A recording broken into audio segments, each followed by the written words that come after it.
Assalamualaikum warahmatullahi wabarakatuh. Pemirsa gapai kemuliaan yang dirahmati Allah, mazhab Maliki merupakan salah satu mazhab tertua dalam Islam yang lahir di kota Madinah, berasal dari pemikiran Imam Malik bin Anas. Mazhab ini menjadi rujukan utama di berbagai wilayah dunia Islam seperti Maghribi dan sebagian wilayah Timur Tengah. Kekhasannya terletak pada penggunaan amal ahli Madinah sebagai landasan hukum yang dipandang sebagai wujud nyata dari sunnah baginda Rasulullah Shallallahu Alaihi Wasallam.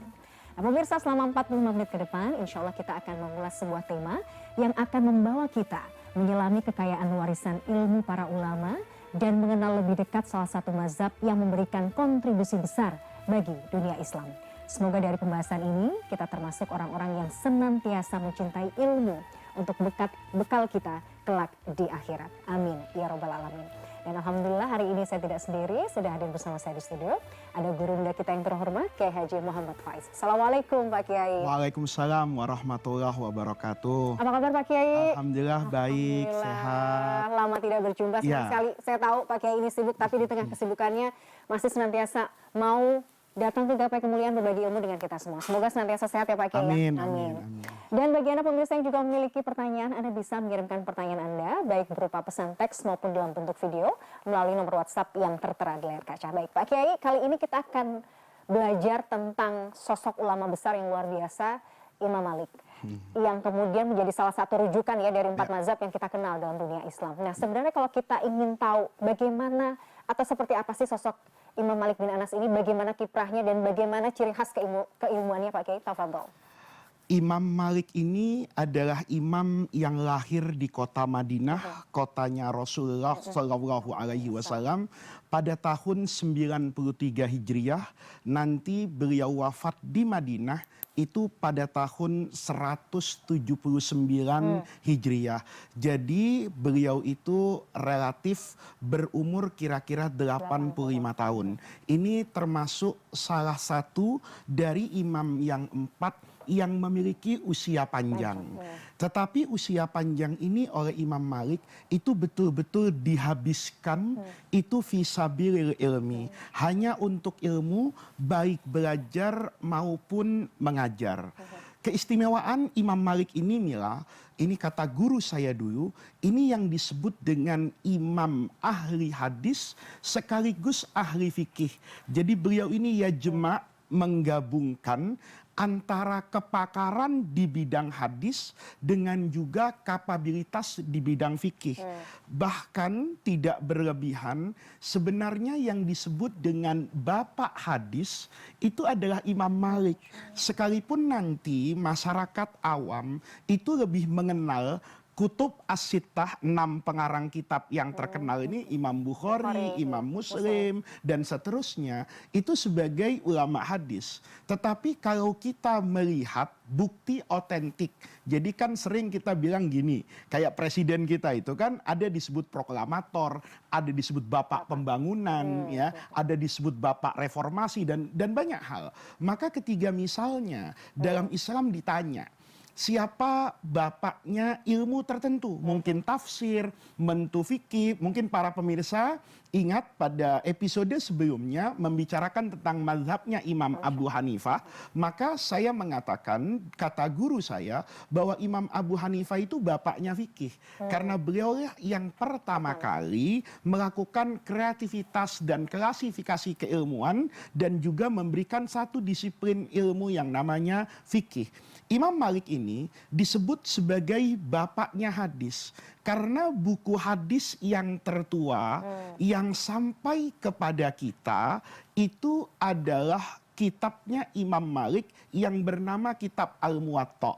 Jadi beliau itu secara tradisi seperti masyarakat muslim pada masa itu ketika kecil itu menghafal Quran.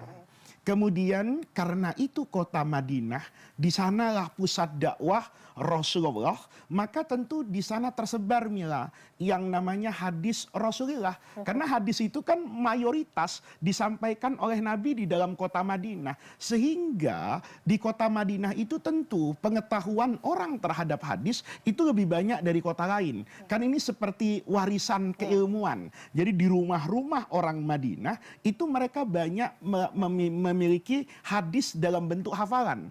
Imam Malik yang masih kecil ini itu tidak saja menghafal Quran. Kalau dia datang ke rumah gurunya, maka gurunya ini kan orang asli Madinah. Di situ ada guru beliau, diantaranya adalah Abdurrahman bin Hurmus, ada Imam Nafi, muridnya Sayyidina Abdullah bin Umar. Jadi Imam Malik ini menyambung sanad ke Rasulullah itu dekat. Ya.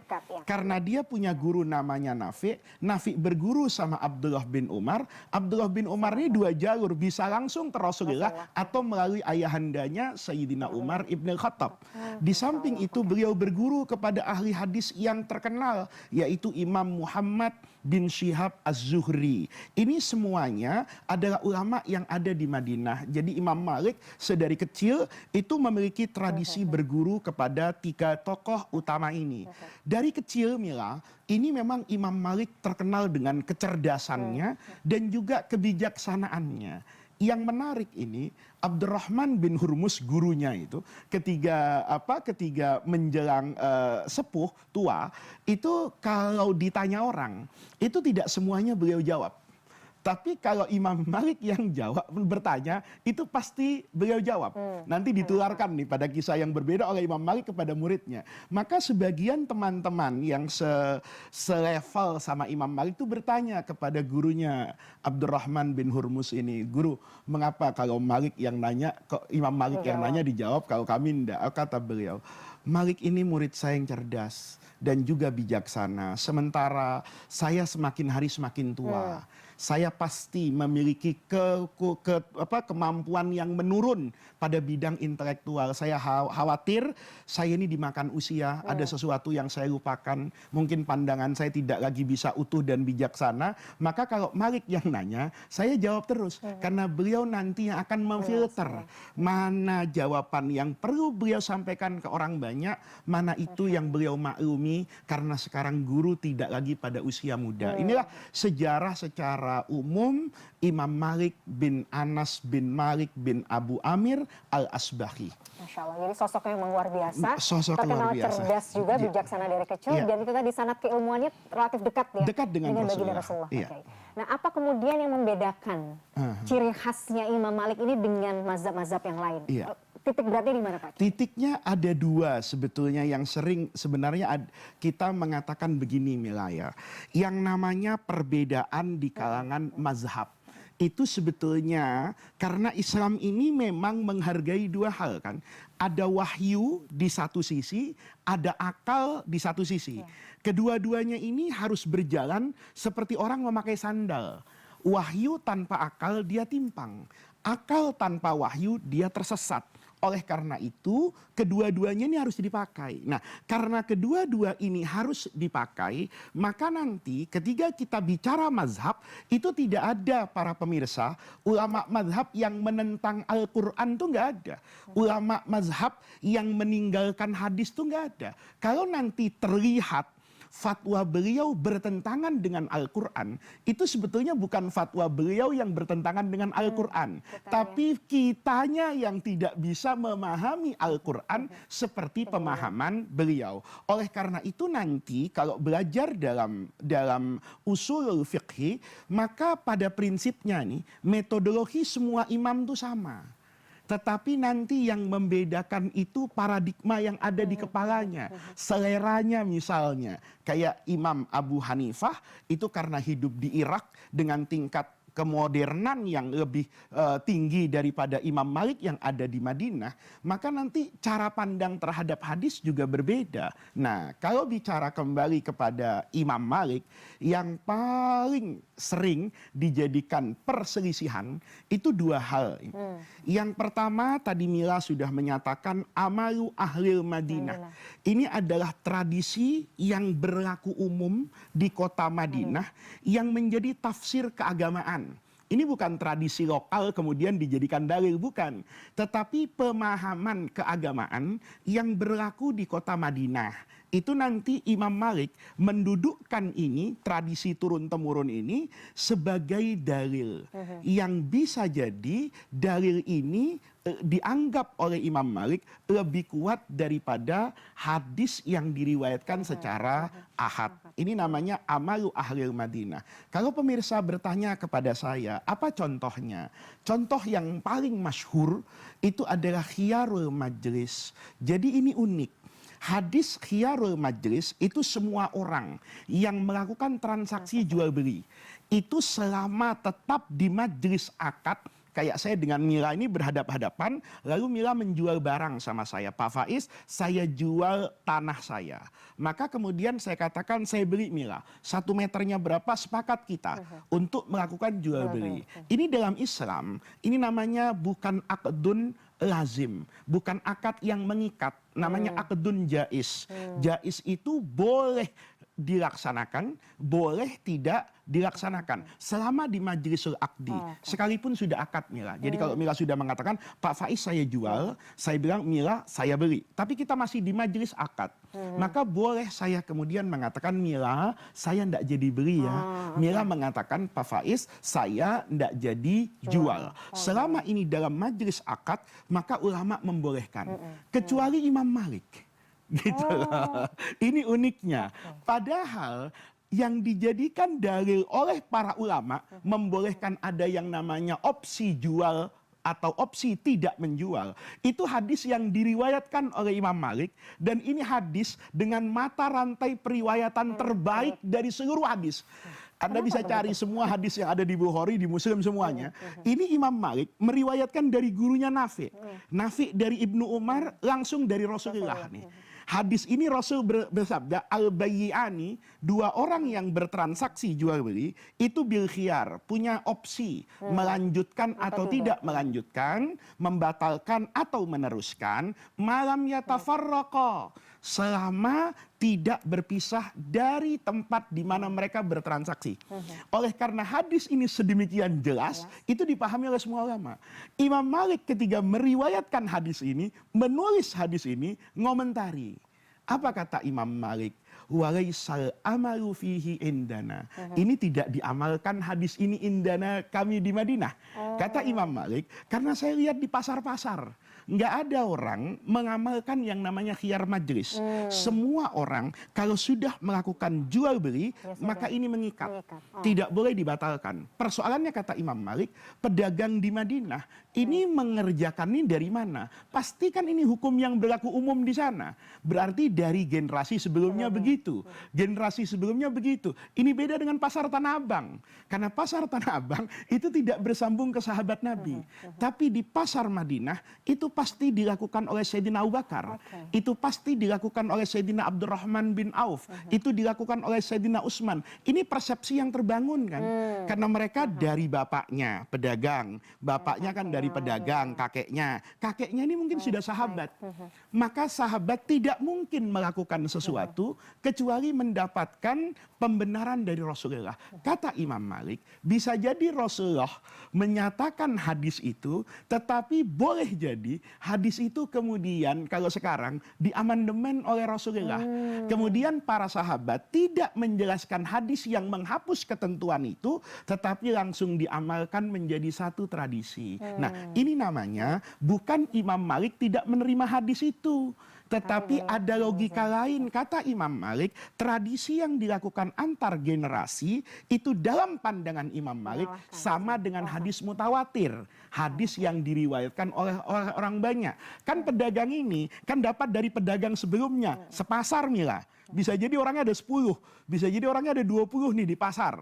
Dia ke atas ditarik sampai zaman sahabat, kan sama saja dengan orang meriwayatkan hadis dengan orang banyak. Hadis yang beliau riwayatkan, kata Imam Malik, kan cuman saya dapat dari Nafi, dapat dari Ibnu Umar. Ini namanya khobar ahad, hadis individu. Sementara tradisi itu dikerjakan orang banyak. Tentu lebih kuat periwayatan orang banyak daripada periwayatan individu tadi. Itu namanya logika, itu namanya metode. Iya, saya boleh setuju, saya bisa membantah. Imam Syafi'i juga membantah, tetapi persoalannya kita tidak pada aspek benar atau salah, tapi inilah metodologi yang digunakan Imam Malik. Menarik sekali. Aduh, kalau bicara soal bagaimana cara berpikirnya Iya. seorang imam itu luar biasa ya Iya, Pak Kiai. iya. Tapi kita harus jeda dulu Pak Kiai, nanti insya Allah kita lanjutkan di segmen berikutnya. Pemirsa jangan kemana-mana, Gapai Kemuliaan masih akan kembali setelah yang satu ini.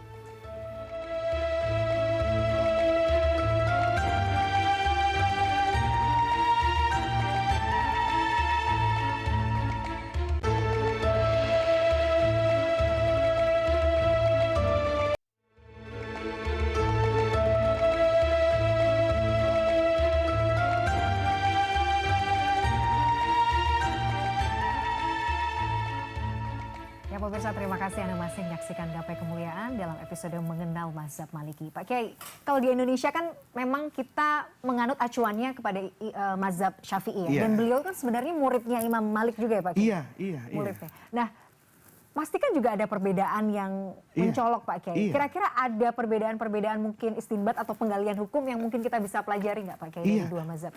Pasti ada. Misalnya yang cukup keras di antara mazhab ini itu tadi dua hal yang saya katakan. Pertama, amalu ahlil Madinah. Pada contoh tadi itu jual beli. Kita kasih contoh satu lagi misalnya perkara basmalah. Ya, Basmalah itu apakah bagian dari surah Al-Fatihah atau tidak? dibaca secara jelas atau dibaca secara samar atau bahkan tidak dibaca sama sekali. Ini kalau kita lihat cara pandang Imam Malik dengan muridnya kelak Imam Syafi'i itu berbeda. Imam Malik mengatakan bahwa di masjid saya, ini persoalannya kan bukan masjid Jakarta. Ini masalahnya masjid Madinah, masjidnya Nabi. Maka kalau kita lihat masing-masing masjid itu kan biasanya mengerjakan apa yang sudah menjadi tradisi dari zaman sebelumnya. Maka kata Imam Malik, saya dari kecil salat di Madinah ini, imamnya tidak baca Fatihah, tidak baca Bismillah. Maka saya memahami bahwa baca bismillah itu sebatas sunnah. Dibaca itu baik, tetapi tidak dibaca itu tidak mengurangi keabsahan sholat. Sebaliknya Imam Syafi'i, kalau Anda baca Fatihah, tidak baca basmalah, maka Anda mengurangi jumlah ayat pada surah Al-Fatihah, implikasi hukumnya sholatnya tidak sah. Gitu loh. Nah, Imam Malik di sini berargumen dengan amalu ahlil Madinah. Sementara Imam Syafi'i itu berargumen bahwa sahabat Nabi itu setelah Rasulullah wafat itu tafarroku, mereka berpencar. Ada yang pergi ke Irak kayak Abdullah bin Mas'ud, ada yang menetap di Mekah kayak Abdullah bin Abbas, ada Mu'adz bin Jabal yang di Yaman kemudian ke Syria, ada begitu banyak. Ada Amr bin As yang ke Mesir, ada Abdullah bin Amr bin As dan sebagainya dan sebagainya. Maka kata Imam Syafi'i, sulit untuk kita pastikan bahwa tradisi ini memang disepakati oleh seluruh ahlul Madinah. Bisa jadi ini hanya kesepakatan mayoritas.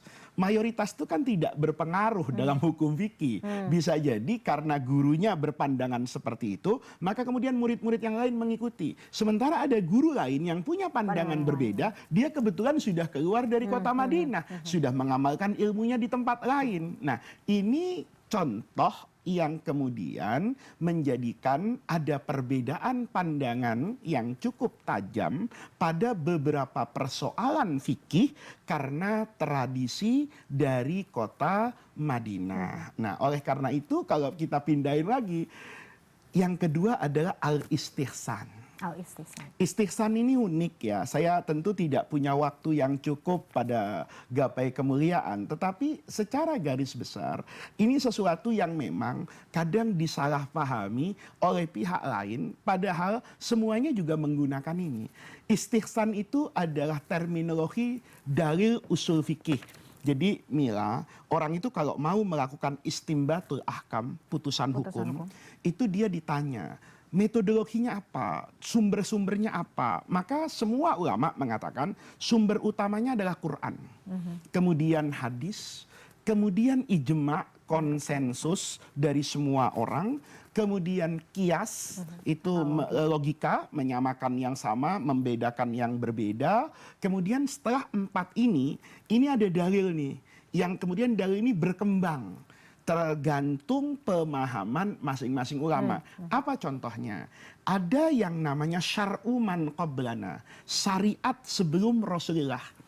Itu bisa enggak kalau di dalam syariat Nabi tidak dibahas ini loh, persoalan ini, boleh nggak syar'u man qablana itu menjadi apa ini? Dalil. Apa contohnya? Mahar secara umum, mas kawin dalam Islam itu harus harta. Ya. Jadi saya termasuk orang yang ikut guru saya, itu tidak setuju.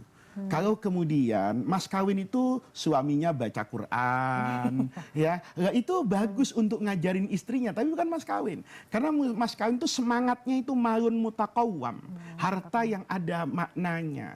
Itu diserahkan kepada istri sebagai nikhlatan kata Quran, sebagai penghormatan suami kepada istrinya. Tetapi itu kemudian nanti menjadi boleh di masa Rasulullah ketika Nabi menikahkan orang dengan mengajarkan Al-Quran. Tetapi para ulama mengatakan, apakah ini berkaitan langsung dengan hadis tersebut atau dengan syariat sebelum Islam?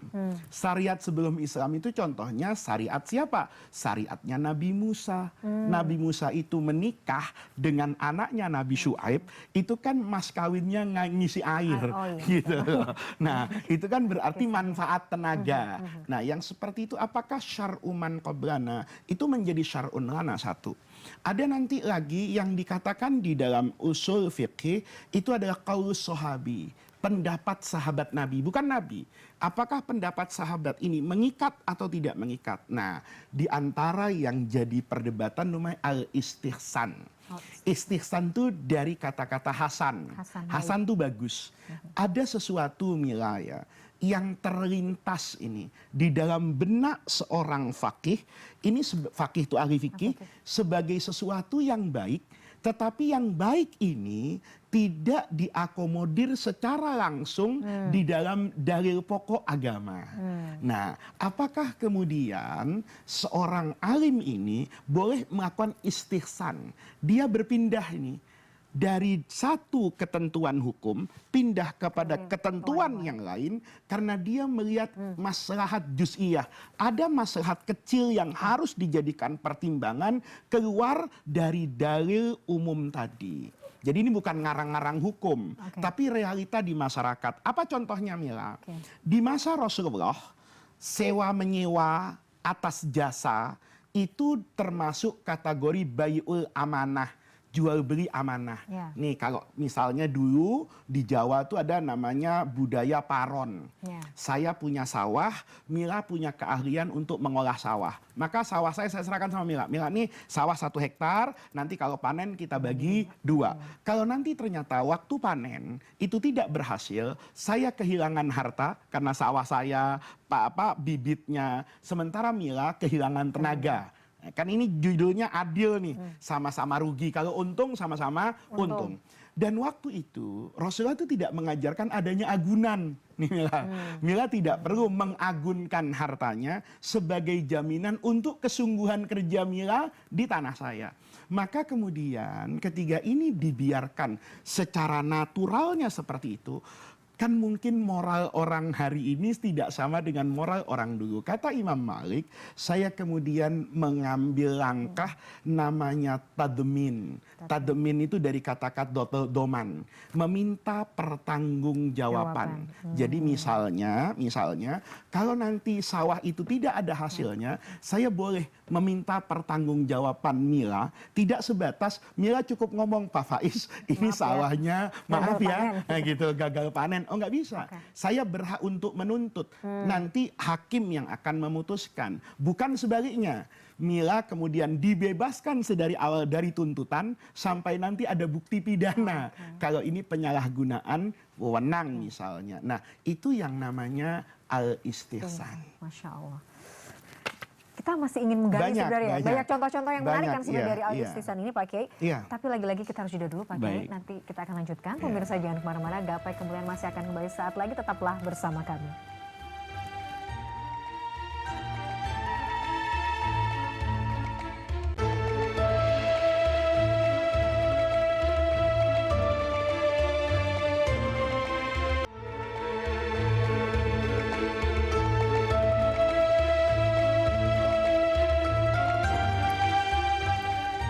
Ya pemirsa, terima kasih Anda masih menyaksikan Gapai Kemuliaan dalam episode Mengenal Mazhab Maliki. Pak Kiai, pembahasan istihsan ini menarik. Dalam konteks sekarang, era modern, atau mungkin apakah apa ya? Apakah mungkin metode ini juga dilakukan Iya. di tanah air itu seperti apa Pak Kiai? Kata guru saya, Mila, fatwa hukum itu bisa berubah tergantung konteks dan keadaan di mana fatwa itu akan diberikan. Maka ketika saya dulu ngaji sama guru saya terkait dengan al-istihsan ini, di antara contoh yang diberikan guru saya itu adalah al-istihsan bil masoleh. Dia melakukan diskresi hukum itu karena pertimbangan al-masoleh kemaslahatan nih. Apa contohnya kata guru saya? Dana zakat nih Mila. Zakat itu kan memang haknya fakir miskin. Innamas shadaqatu lil fuqara. Ini jelas nih, lamnya itu tamlik kata ulama, untuk dimiliki. Jadi kalau ada orang miskin diberi uang zakat, ya uang itu milik dia. Tapi persoalannya kata guru saya dulu, ada beberapa orang miskin ini yang kemudian tidak memiliki visi untuk maju ke depan, atau lembaga zakatnya yang tidak melakukan pendampingan agar mereka boleh jadi bisa diberdayakan menjadi lebih baik lagi. Maka guru saya mengatakan di masa lalu ya ini mungkin kejadian 25 tahun sebelum hari ini di mana lembaga filantropi Islam itu belum termanage secara baik yang terlihat hari ini. Ada Basnas, ada Basda di daerah, ada UPZ. Nah, kata guru saya, boleh pada satu masa orang miskin ini ya diberi uang zakat yang lebih besar daripada orang miskin yang lain, tetapi untuk kepentingan modal usaha. Jadi kalau dia dikasih uang misalnya 500.000 untuk kepentingan konsumsi, beli makan kan habis itu habis. Tapi kita lihat dia ini punya keahlian, misalnya bisa berdagang. Problem dia apa sih? Akses terhadap modal. Maka uang ini yang mestinya 500.000 kita besarkan jadi 5 juta. Maka kata guru saya, suruh dia jual makanan yang mungkin istrinya bisa berdagang atau dia juga punya kemampuan. Nah, tetapi kalau uang itu diserahkan 5 juta menjadi pemberian, ini moral hazardnya mungkin muncul. Mungkin jangan-jangan nggak dipakai untuk modal usaha. Maka kata guru saya, sebagian ulama kemudian mengambil istihsan. Istihsannya apa? Mempertimbangkan kemaslahatan yang terbaik, maka itu diakatkan sebagai penyertaan modal atau bisa jadi juga pinjaman. Ya, ini loh, kamu saya beri modal, kita bagi hasil ya. Kamu punya kewajiban bikin LHU, laporan hasil usaha, rencana bisnis. Ketika dia kemudian melakukan itu semua dengan metode mitigasi resiko bisnis hari ini, maka uang ini kita berikan sama dia. Tetapi dia punya kewajiban nih untuk mencicil pokoknya, sehingga dia tidak main-main dengan uang ini karena dia merasa ini bukan uangnya. Nah, yang seperti ini adalah contoh istihsan di masa sekarang itu yang boleh jadi menjadi pilihan orang-orang seperti guru-guru saya karena itu ternyata lebih efektif dalam melakukan pemberdayaan zakat misalnya. Itu juga dilakukan saat ini nggak sih Pak Kiai? Mungkin oleh lembaga-lembaga pemerintah misalnya? Iya, itu dilakukan hari ini dengan ketentuan yang berbeda-beda. Namanya juga istihsan. Jadi istihsan itu kemaslahatan yang terbaik. Nah, dalam kasus tadi misalnya usaha yang dilakukan itu dalam tanda kutip tuh pasti untung, ya kan?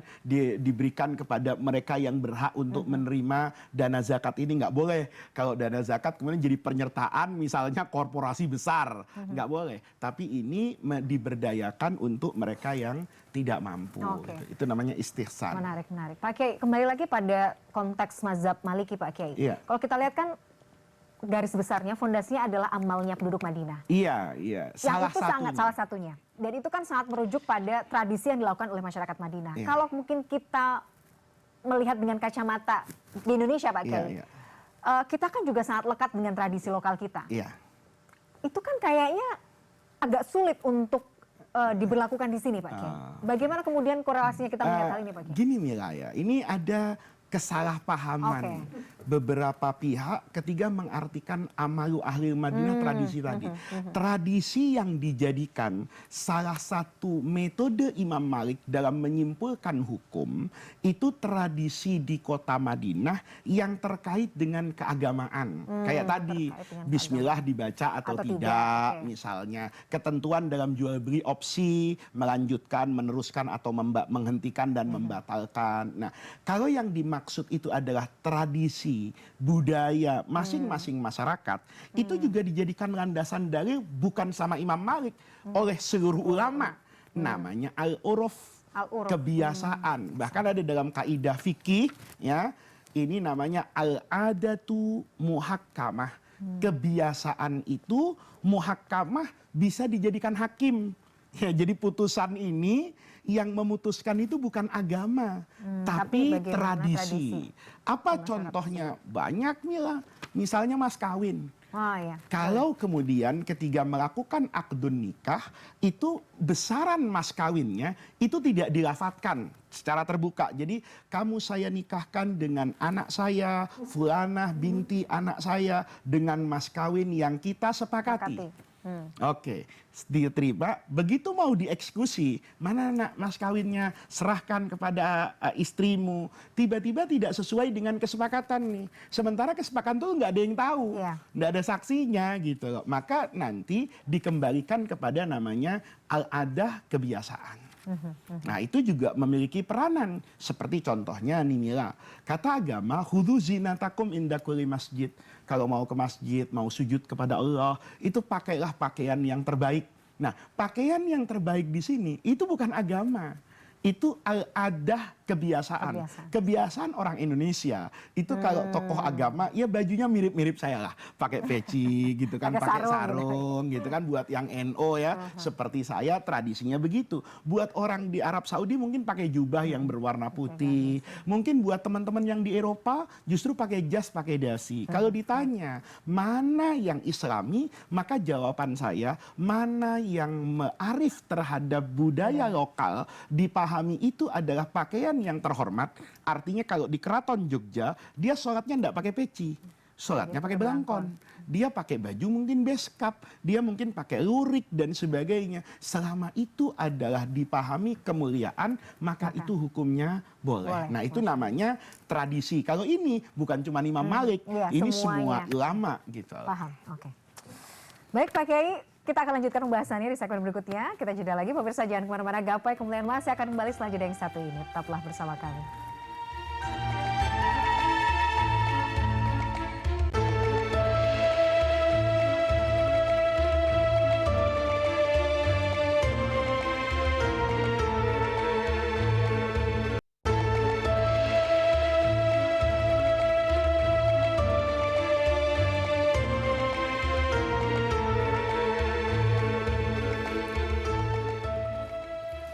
Pemirsa, terima kasih Anda masih menyaksikan Gapai Kemuliaan. Pemirsa, di segmen terakhir ini, Kiai Faiz akan menjawab pertanyaan Anda pemirsa Gapai Kemuliaan yang sudah masuk melalui WhatsApp dalam segmen Ustadz Menjawab.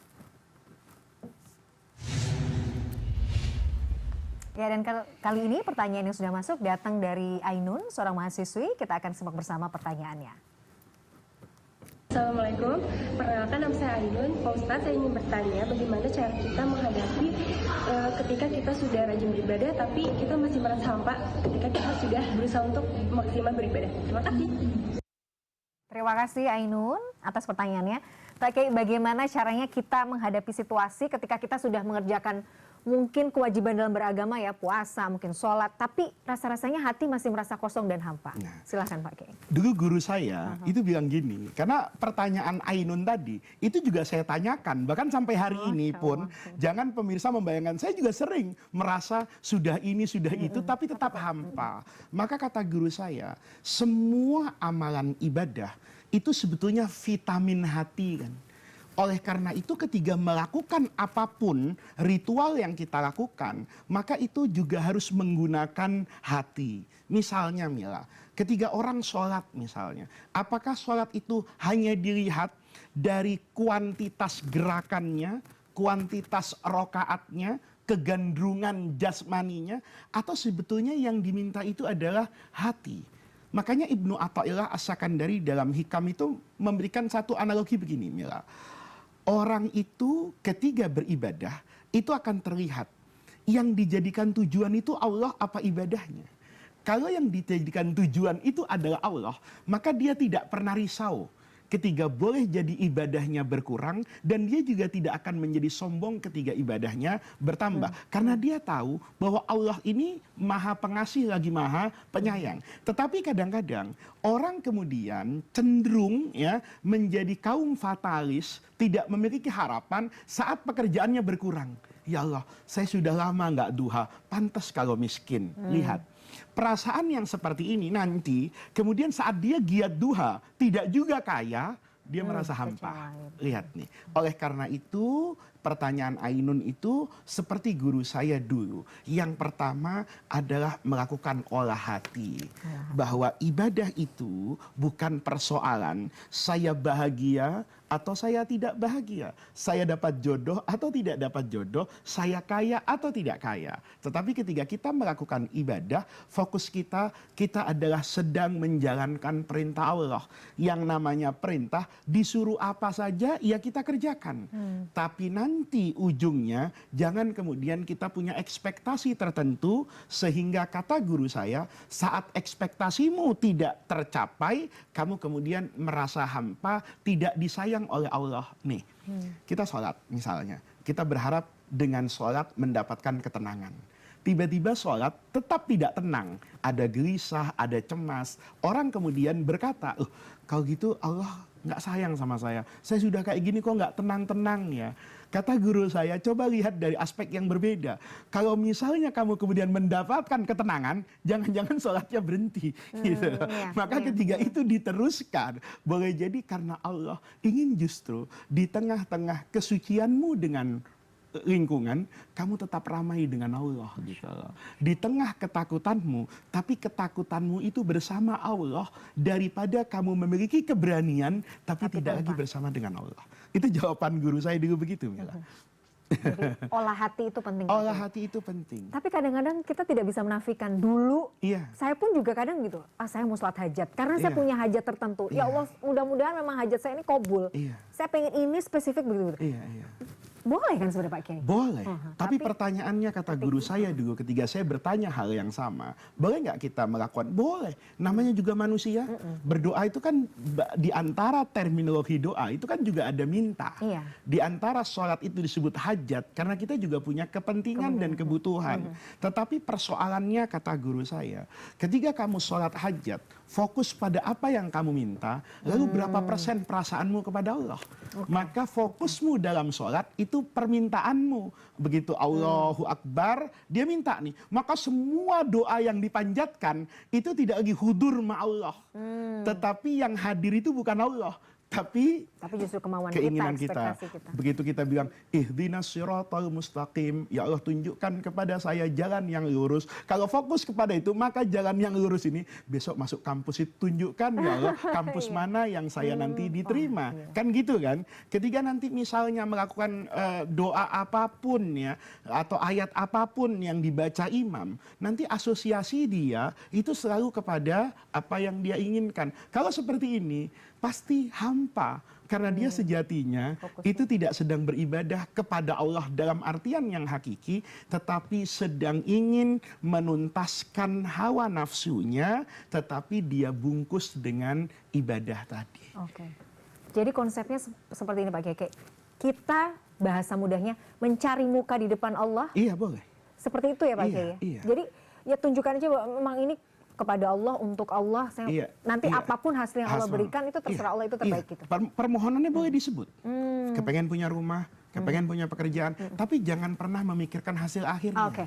Jangan pernah. Yang menjadikan orang itu merasa hampa dalam ibadah karena dia disibukkan dengan hasil akhir berbasis rumusan matematika. Matematikanya manusia lagi. Matematikanya manusia. Kalau Anda mau membaca sholawat, ya baca saja sholawat. Jangan kemudian Mila ngelihat mobil bagus, kemudian sholawatin saja, tapi fokusnya sampai saya punya mobil ini. Maka itu akan mendapatkan kehampaan dalam hidup. Tetapi sholawat dijadikan wasilah untuk memenuhi kebutuhan itu, tidak ada yang salah. Tetapi nanti setelah bersolawat, nilai yang harus didapatkan, saya mendapatkan banyak hal dari Allah.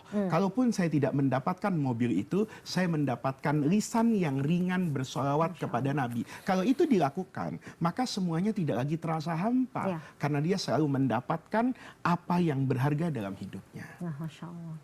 Bagaimana Ainun mudah-mudahan bisa menjawab pertanyaan. Ini PR saya juga sih, PR kita semua ya. PR kita semua ya Pak Kiai. PR kita semua. Mengolah hati itu kayaknya memang sampai akhir hayat ya Pak. Sampai oleh karena itu kan menjadi rahasia Allah. Iya, betul. Bahkan malaikat tidak bisa mencatat itu. Malaikat hanya mencatat saya puasa, saya sedekah. Tetapi diterima atau tidak diterima, hati itu yang melihat hanya Allah. Itu bagian dari kasih sayang Allah loh. Seandainya pekerjaan hati saya terlihat, saya sudah nggak bisa tampil di gapai kemuliaan. Kenapa? Karena betapa bejat dan rusaknya saya. Gitu. Itu Mila, jadi harus kita akui bahwa oh iya ya, ternyata melakukan apapun itu Allah tuh sayang sama kita. Ada yang banyak Allah berikan sebetulnya, tetapi kita selalu fokus meminta apa yang kita inginkan. Oke, Masya Allah. Hah, luar biasa. Dahsyat sekali ini, sangat powerful. Pak Kiai, tapi kita kembali lagi pada tema kita Pak Kiai. Oh iya, soal iya.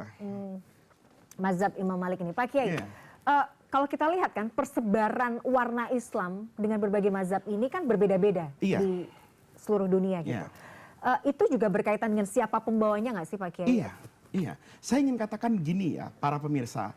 Di antara ciri khas agama Islam, ilmu itu bukan kata saya. Oh iya. Ilmu itu bukan kata Profesor A, bukan kata Profesor B, tapi dia naklatun. Ini transformasi.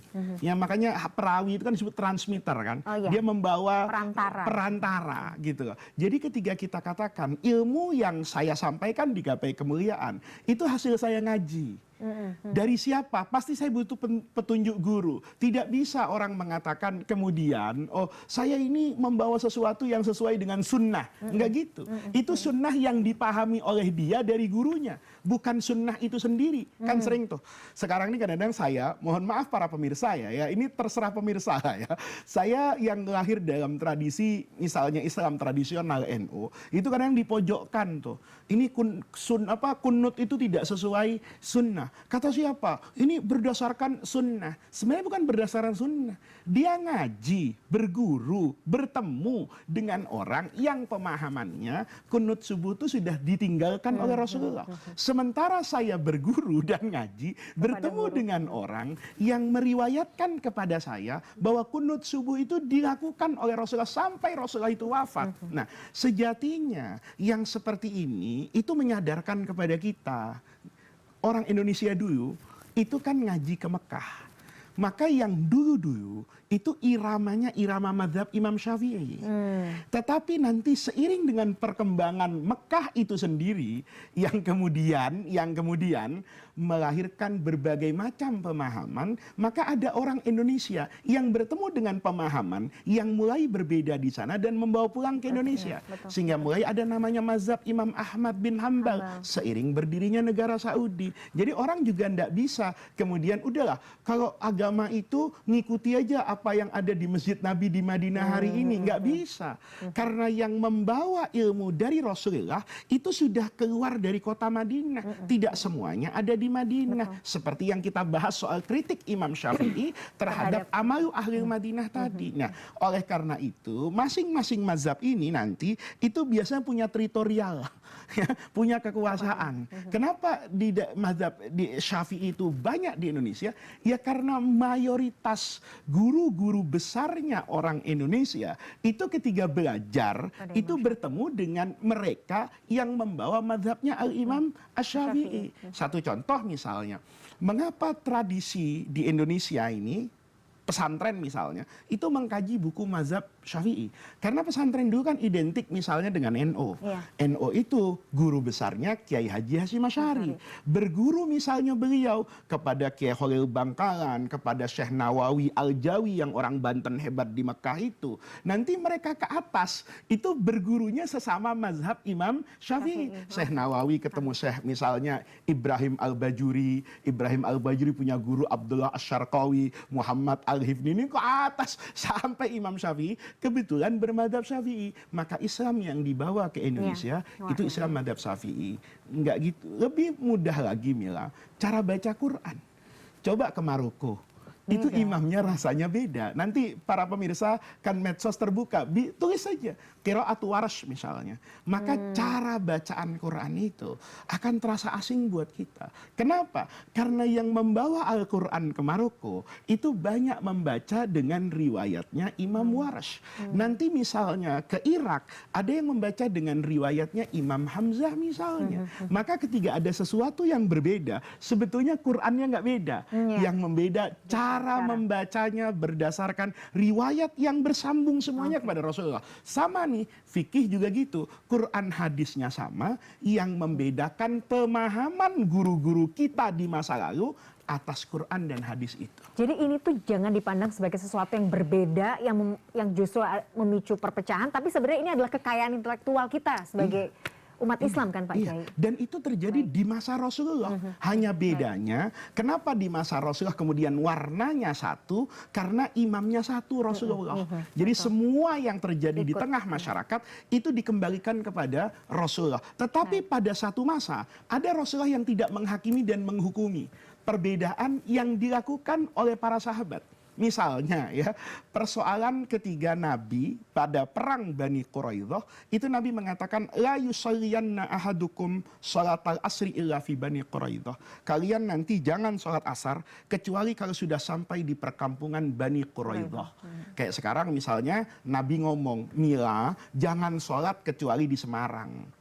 Siap, jangan salat asar kecuali di Semarang. Mila berangkat nih dari sebelum duhur. Begitu di jalan mungkin saja macet kan. Begitu asar, Mila ini masih di Kerawang. Sampai mau maghrib pun tidak akan sampai ke Semarang. Persoalannya, Nabi bilang, jangan sholat asar kecuali di Semarang. Itu sahabat memahami sabda Nabi ini, masih satu guru, satu ilmu nih, itu berbeda-beda. Ada yang sholat nanti di Bani Quraidah, dia harfian, letterlock, pokoknya Nabi ngomong begitu.